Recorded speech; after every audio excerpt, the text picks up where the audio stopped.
Olá pessoal, tudo bem? Meu nome é Silvestre e vamos agora falar sobre orientação no espaço. Orientação, orientar-se. Afinal, para que serve isso? Se a gente precisa ter direções para seguir, o que fazer, como alcançar determinado objetivo. Sabe aquela orientação que você recebe de alguém? Aquilo vai te dar normalmente um caminho a seguir, um posicionamento. É isso que a orientação no espaço vai fazer. Te dar referências, códigos que vão dizer para você a que caminho seguir, para onde você deve olhar, para aquilo que você deve almejar, quem sabe. Essas situações vamos ter também no espaço geográfico. A propósito, a palavra orientação vem de orientar-se, que é ir ao Oriente. E Oriente quer dizer o quê? Ir aonde o sol nasce.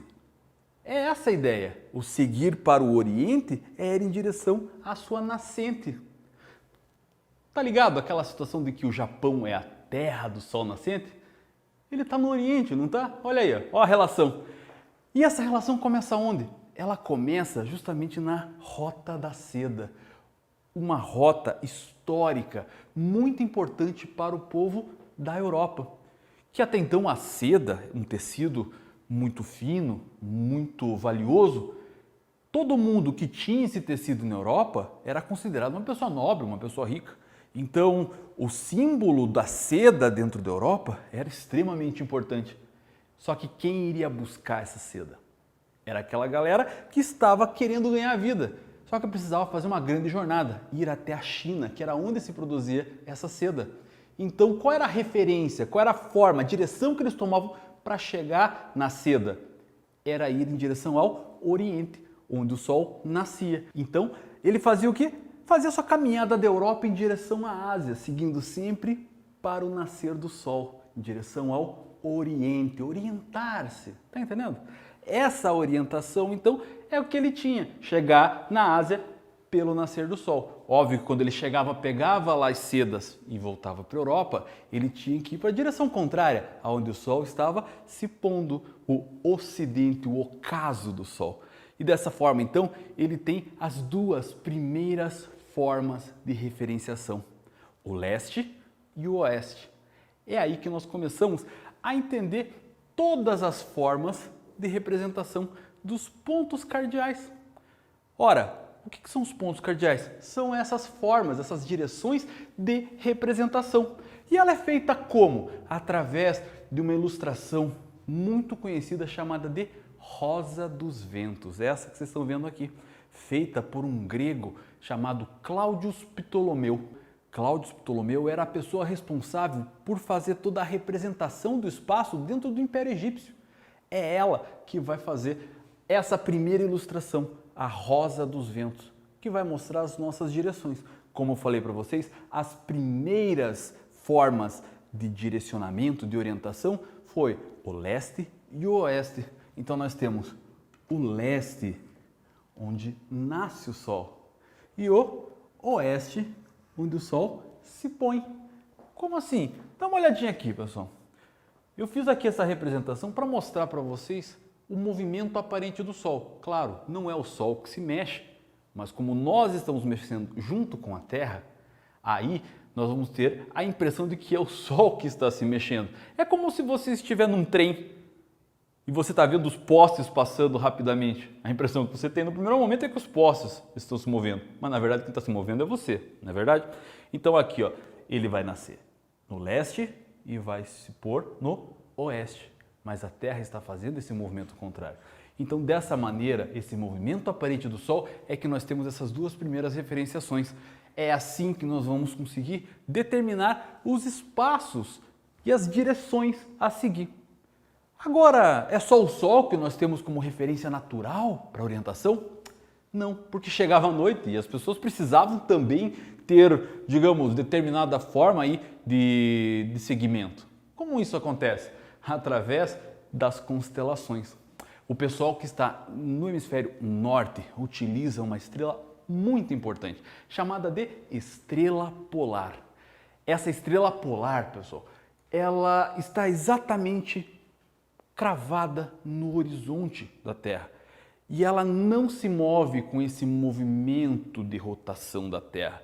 Por isso que ela é muito importante para a gente poder entender aonde fica determinados pontos. O norte vem justamente porque essa estrela está apontada para os países nórdicos. A Suécia, a Noruega, a Finlândia, esses são chamados de países nórdicos. E o norte é para onde essa estrela está apontando. Mas Sylvester, onde eu encontro essa estrela? Se, por exemplo, você estiver no hemisfério norte, ela vai estar posicionada no meio de 3 importantes constelações que só vemos no hemisfério norte, que é a Ursa Maior, a Ursa Menor e Cassiopeia. Quando vocês percebem essa linha entre essa estrela e essa aqui, a do meio vai ser a estrela polar ou estrela do norte. Ela que vai mostrar para a gente sempre o ponto norte a seguir. Aí nós temos então mais uma referenciação, que é o ponto norte. Percebam até aqui que eu coloquei referenciações aqui, ó, somente com uma letra, norte, leste, oeste, ok? Agora eu estou no hemisfério sul. Como é que eu faço isso? A gente não tem uma estrela que vai apontar exatamente no horizonte, mas nós temos algo próximo que nos dá também referenciação, que é o Cruzeiro do Sul. O Cruzeiro do Sul ele faz um certo movimento, portanto a gente precisa fazer um cálculozinho simples aí para poder chegar no ponto certo. Estão vendo aqui o Cruzeiro do Sul? Vamos imaginar que ele tem uma distância. E essa distância, então, você precisa medir 4 vezes e meia a direção para onde o braço maior aponta. Então você vai contar 1, 2, 3, 4 e meio. Chegou nesse ponto, você vai traçar uma linha até o horizonte e você vai encontrar exatamente a direção sul. Aqui nós vamos ter então a referência sul. Portanto, encontramos os 4 principais pontos de referenciação: o leste, o oeste, o norte e o sul. Aqui nós conseguimos já fazer uma determinada direção, um determinado posicionamento. Mas digamos que eu precise de outros pontos. Cláudio Ptolomeu, aquele cara que eu falei no começo, ele também tinha suas direções a seguir, que não era necessariamente norte, sul, leste, oeste. Então ele começou a criar pontos intermediários entre eles. Quando a gente fala então aqui entre o norte e o leste, nós vamos chamar de nordeste. O norte e o leste, que também pode ser representado com a letra E de este. Então, o E representando o leste, norte e leste, nordeste. O norte com o oeste, então, o noroeste.